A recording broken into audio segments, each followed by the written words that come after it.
There is a kind of silence that only exists within the walls of your own home. It is not the silence of boredom or the kind that feels hollow.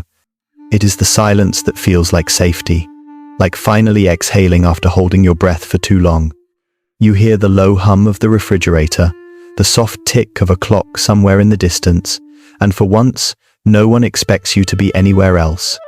It is not loneliness, it is peace. Many people misunderstand that feeling. They see someone who prefers to stay home and assume it means isolation or fear of the world. Yet, for some, home is not a retreat from life. It is the place where they can finally return to who they are. Out there, in the noise of comparison, pressure, and constant performance, they begin to lose themselves. But at home, they find their center again.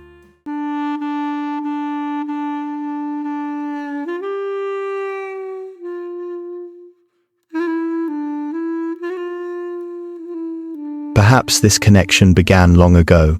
For many, childhood was filled with noise and motion, crowded classrooms, buses full of voices, and the endless hum of activity.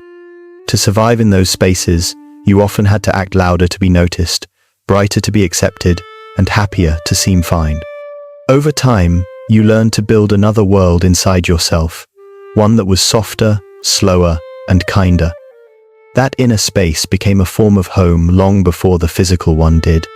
Psychologists suggest that people who cherish being at home often have a higher sensitivity to external stimulation. Their minds process everything more deeply. The light feels sharper, the sounds heavier, the conversations more intense. The quiet of home is not avoidance but restoration. It is the nervous system saying, "Here, I can finally rest." Yet there is something beyond psychology in this. There is something almost spiritual about what home represents. It is the only place where the performance fades away. The social self, the version that knows what to say and when to smile, slowly dissolves once the door closes. What remains is the raw self, the one that does not need to impress or explain, the one that simply is. It is strange how someone can spend the entire day surrounded by people and still feel unseen. Yet the moment they are home, sitting quietly by a window with a warm cup of tea, they finally feel visible to themselves. That is the quiet power of solitude. It is not isolation. It is intimacy, a private meeting with your own soul. In a world that celebrates noise and constant movement, we often forget the strength in stillness. We celebrate those who fill every moment with action, as if silence is a flaw that must be fixed. But there is real wisdom in those who can sit alone without feeling lonely. They have learned something essential about being human, that fulfillment is not always found in the noise. Sometimes meaning is found not in action but in the pauses between it. There is an old saying that goes, "If you do not go within, you go without." For those who find peace in staying home, turning inward is not about avoidance. It is about alignment. It is how they process emotion, recover from overstimulation, and return to what feels authentic. Think about how identity shifts when you are constantly surrounded by others. You become a reflection of each environment, a slightly different version of yourself for every person you meet. But when you are home, you are no longer performing for an audience. You are simply existing for yourself. Of course, solitude can be a delicate balance. There is a difference between choosing stillness and being consumed by isolation. Even the most introspective souls need connection. Yet here lies the paradox. People who love being at home often form deeper relationships, not shallower ones, because they do not spend their energy on surface-level interactions. They are drawn to the kind of bond where silence feels natural, where you can sit beside someone for hours without needing to fill the space with words. What they seek is presence, not performance. Psychologists who study solitude have found something revealing. People who spend intentional time alone tend to show higher levels of creativity and emotional intelligence. It is not because they are inherently smarter, but because they are reflective. They allow themselves to feel rather than escape those feelings. They observe their own thoughts rather than run from them. In that quiet observation, ideas take shape, clarity unfolds, and emotional wounds begin to mend. Think back to the moments when you have experienced your greatest realizations. They rarely happen in crowded places or noisy conversations. They arrive late at night, in the stillness of your room, during a solitary walk, or in the calm rhythm of a shower. That is the hidden strength of solitude.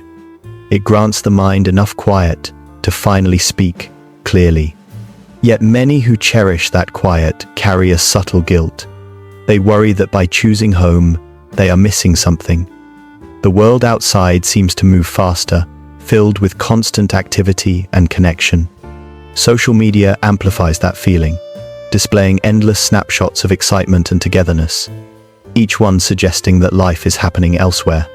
And so, the stillness that feels right begins to feel wrong, even when it is exactly what the soul needs. The truth is that what we see of other people's lives is never the full story. Everyone is searching for peace, though it takes different forms. For some, peace looks like staying home. There is something profoundly human about needing a place to retreat, to pause, and to reset.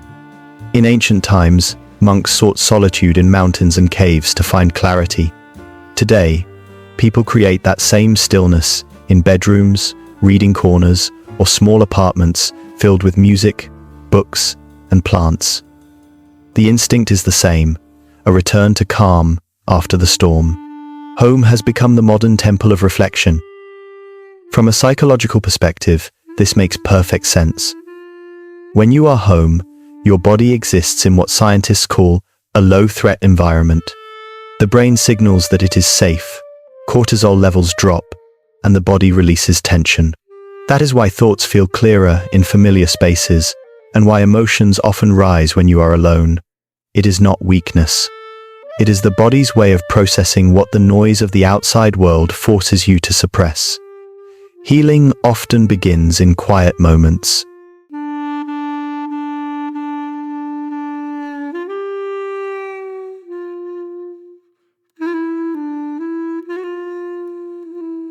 Not everyone understands this.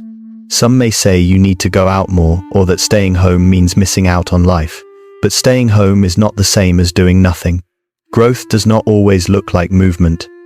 Reading, reflecting, journaling, or simply thinking deeply are quiet revolutions that happen behind closed doors. People who love home are not escaping the world. They are preparing to face it with clarity and composure. When they finally step out, they bring peace rather than chaos.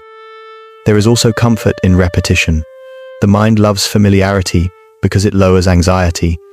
Knowing where things belong, following small daily rituals, or having a space that feels stable allows the nervous system to relax.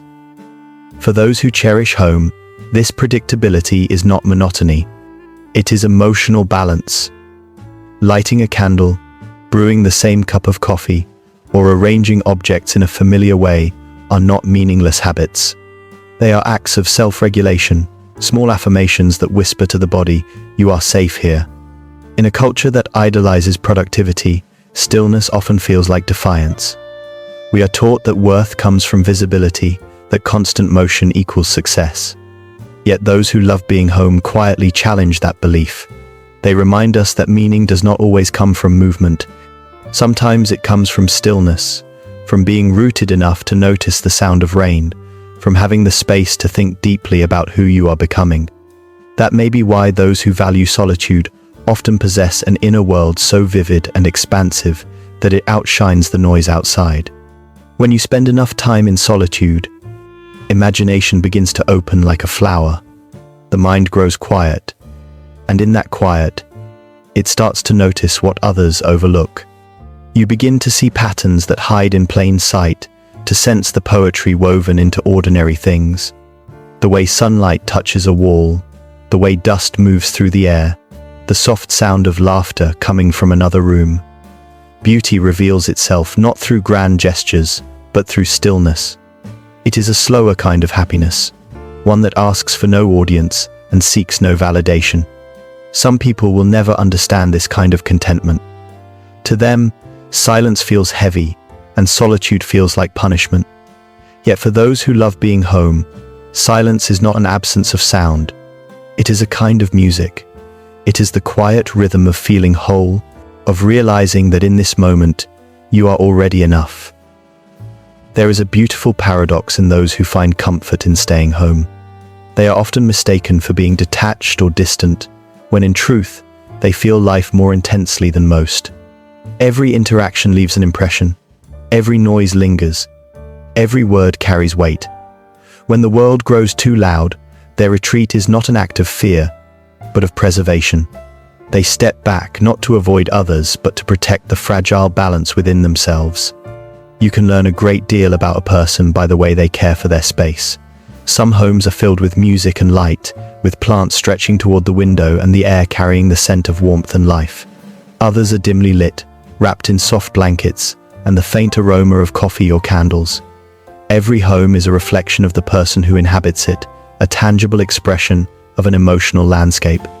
The quiet ones build warmth, the dreamers create comfort, the thinkers design order. Within those walls, entire worlds are born that no one else will ever see. Psychologists who study solitude and creativity often find something remarkable. People who spend intentional time alone consistently report higher levels of originality, empathy, and imagination. The reason is simple. Solitude allows the inner voice to surface without interruption, without judgment. When you are constantly surrounded by others, your thoughts adapt. They start to conform to external expectations, shaped by how they might be perceived. But when you are alone, your thoughts speak in their natural language. That is where real creativity begins. History is filled with creators who understood this truth. Artists, writers, philosophers, and inventors often sought solitude, not out of rejection of others, but from a deep need to listen to themselves. Virginia Woolf once wrote that a woman must have money and a room of her own if she is to write fiction. Yet that need extends to everyone. Every human being requires a room of their own, whether physical or internal. A space where the self can unfold freely, without noise, without pressure, and without disguise. People who love staying at home have learned that the outside world does not define them. They do not need constant noise to feel alive, nor do they need continuous validation to recognize their worth. When you spend enough time with yourself, the desire for applause begins to fade. In its place, you build a kind of peace that no one can take away. Yet, solitude can also be confronting.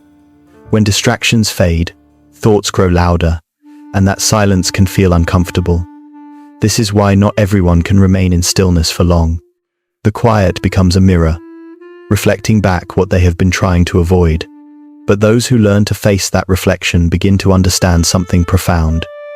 Peace is not the absence of thought. It is the acceptance of it.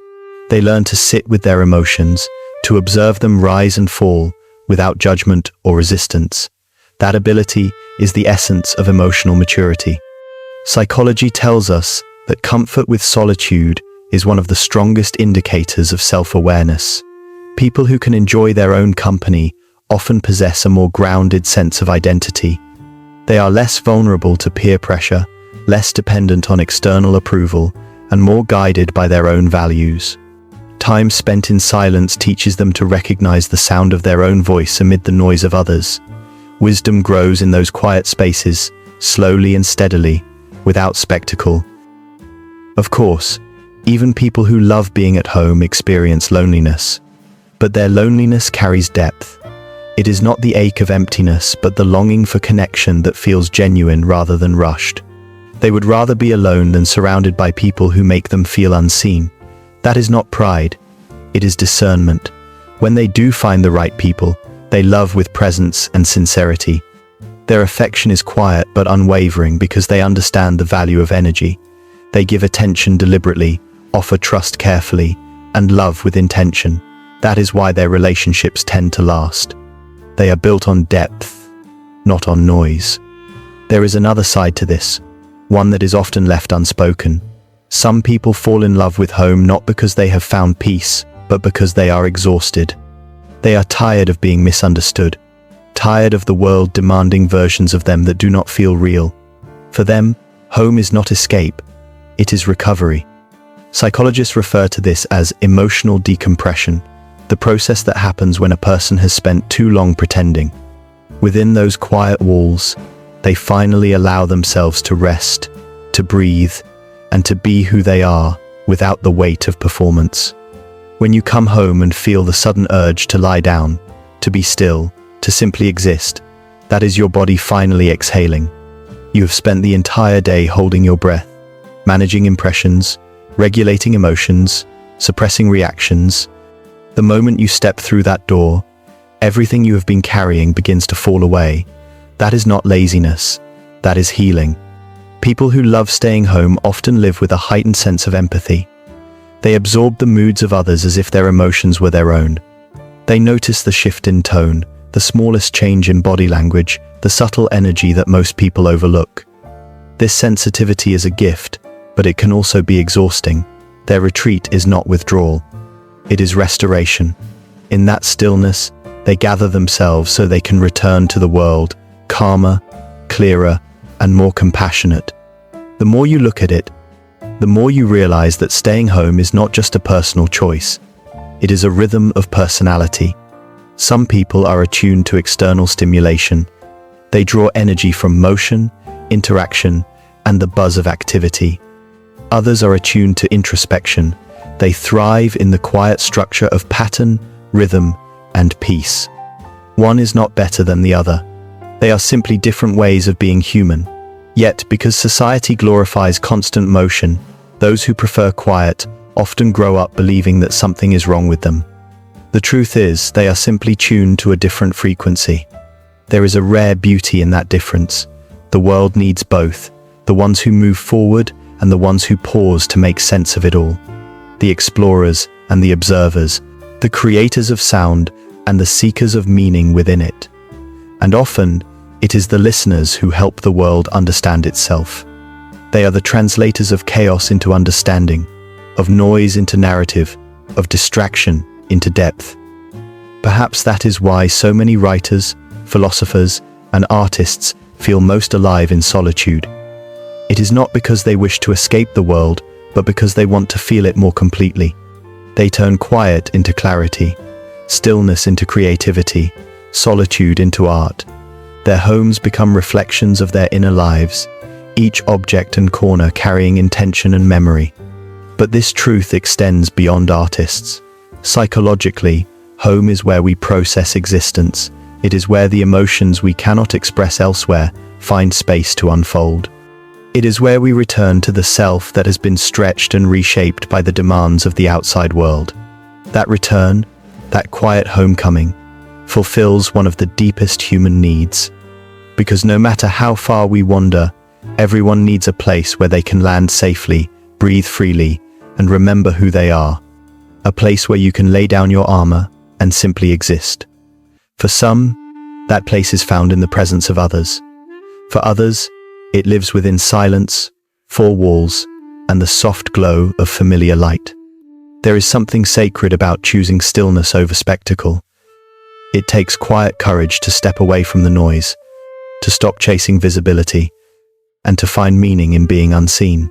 Because in that invisibility, something remarkable happens. Authenticity returns. You begin to live not to impress, but to express. Life stops feeling like a contest and begins to feel like a dialogue. The walls that once seemed to confine you begin to feel like wings. This is the quiet psychology of those who love staying home. They are not escaping life, they are engaging with it differently. They notice it more deeply, feel it more fully, and honor it at a gentler pace. They are not running from the world, they are rebuilding it into something humane, something that breathes, and when they finally step outside, they bring with them something rare, calm energy. They do not contribute to the noise. They carry stillness, like a quiet offering. Once you have found peace in solitude, you stop searching for it in chaos. You stop expecting others to make you feel at home, because you have learned to carry that home within you. So if you are someone who finds comfort in staying home, do not apologize for it. Do not let the world convince you that peace is a form of laziness or that comfort equals complacency. You are not missing out. You are tuning in. You are doing the inner work that most people are too distracted to begin. That work, silent and unseen, shapes everything else. When the world feels uncertain and people search for meaning, it is often the quiet ones who have already found it, not in crowds or noise, but in the rhythm of ordinary days.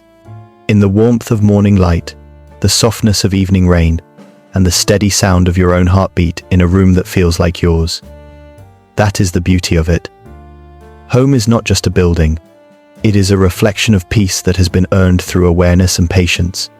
It is a sanctuary built from presence and truth. It is where you meet yourself again and again, until one day you realize you were never truly alone. You were simply returning home to yourself. Sometimes people believe that staying home means giving up on life, but more often it means you have stopped running from who you are. There is a quiet kind of peace that arrives when you stop feeling obligated to chase every invitation, every new trend, every weekend plan that promises excitement but leaves you drained. You begin to understand that joy does not always require an audience. Some of the most meaningful moments happen in complete stillness. The sound of rain tapping against the window, the scent of something warm baking in the oven, the slow movement of afternoon light across the floor. You start noticing the details that once slipped past you. The way your heartbeat softens when the outside world fades. The calm that comes from doing things at your own rhythm. The clarity that unfolds when your mind no longer has to fight for space among other people's noise. It is not isolation. It is a reunion with yourself. Yet even in that peace, a quiet guilt lingers.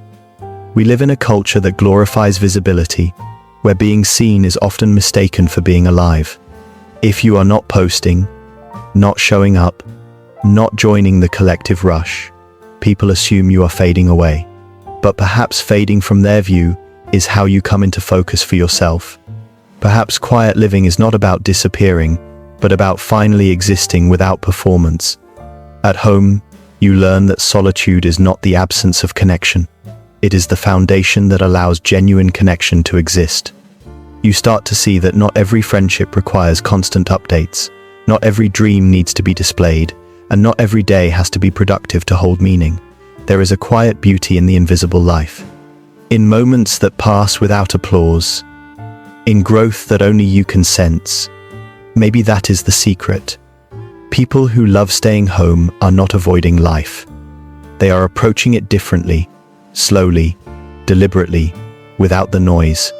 They are rediscovering what it means to simply be. Not to impress, not to achieve, but to feel.